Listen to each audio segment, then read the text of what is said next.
Salutations mes amis. Aujourd'hui, nous allons examiner la vie d'un homme extraordinaire dont il est question au chapitre 5 du livre La tragédie des siècles, aussi intitulé Le Grand Espoir. L'homme était mort et enterré depuis plus de 40 ans, lorsqu'un jour un groupe de personnes à l'allure étrange s'est approché du cimetière de Lutterworth, en Angleterre, pelle à la main.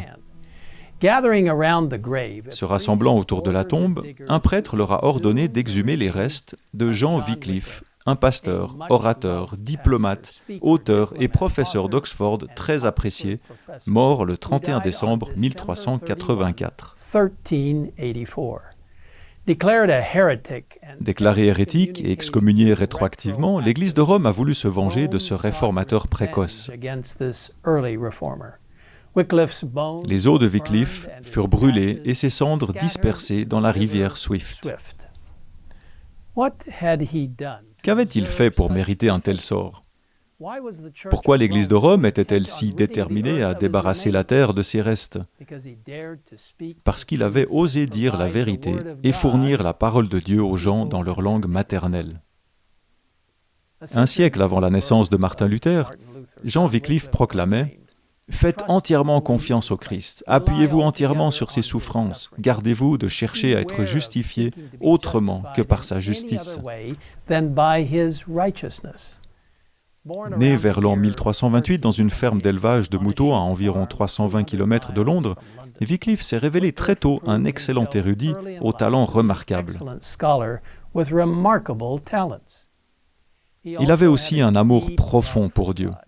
Pendant ses études à l'université d'Oxford, il a pu, grâce à sa capacité à lire les langues anciennes, accéder aux Écritures.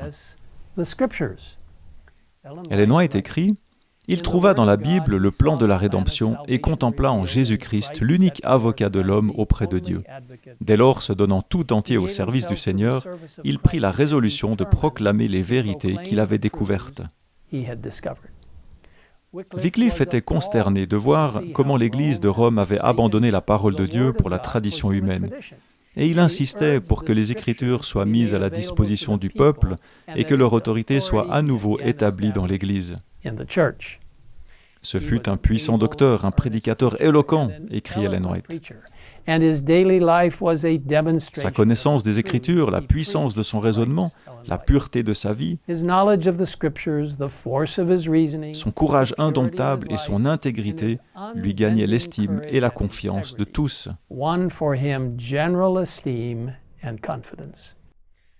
En tant qu'aumônier du roi d'Angleterre, Wycliffe déconseilla au roi de payer le tribut exigé par le pape et démontra que les prétentions papales sur les souverains séculiers étaient contraires à la raison et à la révélation.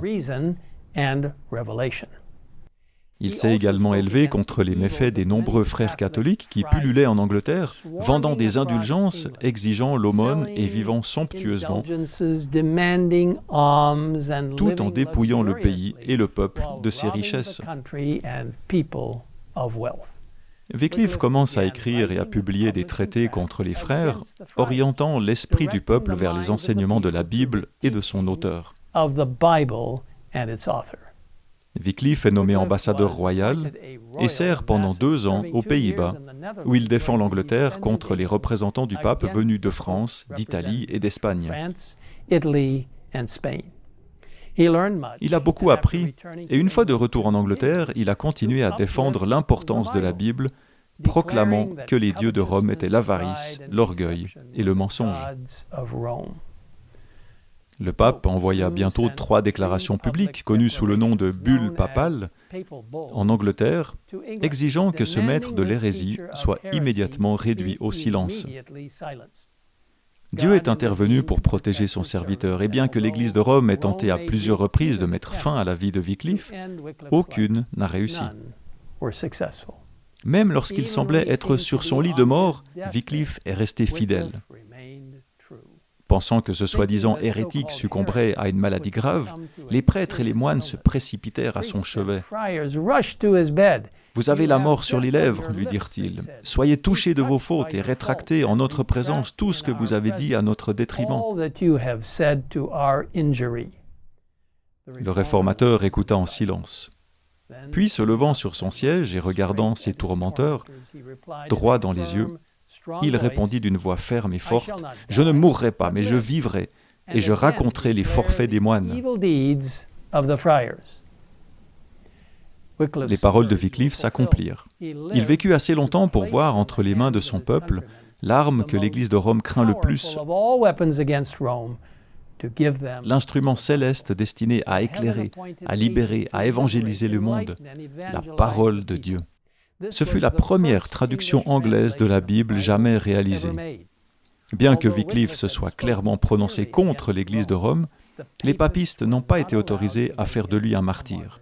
Il est mort de cause naturelle, mais son œuvre fondatrice a continué à exister, fournissant un terrain solide pour la réforme à venir. La vie de Wycliffe est un monument de la puissance éducatrice et transformatrice de la parole de Dieu, écrit Ellen White. Le Saint-Livre fit de lui ce qu'il fut. Plus que toute autre étude, celle de la Bible ennoblit les sentiments et les aspirations. Elle inspire la persévérance, la patience, le courage, la fermeté. Elle forme le caractère et sanctifie l'âme. La révélation de tes paroles est claire, elle donne de l'intelligence à ceux qui manquent d'expérience. La Bible de Wycliffe a eu une profonde influence, donnant à des milliers de personnes un accès direct à la parole de Dieu. Dans le livre des Martyrs, John Foxe écrit « Bien qu'ils aient déterré son corps, brûlé ses os et noyé ses cendres, ils n'ont pas pu brûler la parole de Dieu et la vérité de sa doctrine, avec ses fruits et ses succès, qui subsistent encore aujourd'hui. »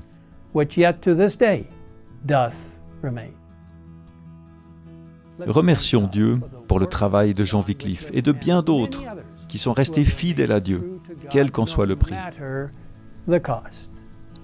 Et maintenant, je vous invite à prier avec moi. Père Céleste, nous te remercions pour les merveilleux et puissants prédicateurs de la justice, des personnes qui ont ouvert la voie à la réforme, comme Jean Wycliffe. Nous te demandons d'aider chacun d'entre nous à défendre fermement la vérité pure, la vérité biblique, et à ne laisser aucune tendance humaine entrer dans nos croyances, mais à fonder nos croyances sur ta sainte parole. Merci pour cette inspiration du passé, et maintenant, alors que nous nous dirigeons vers l'avenir, nous nous remettons fermement entre tes mains, te demandant de nous aider à rester fermes pour toi. Nous te le demandons au nom de Jésus. Amen. Amen.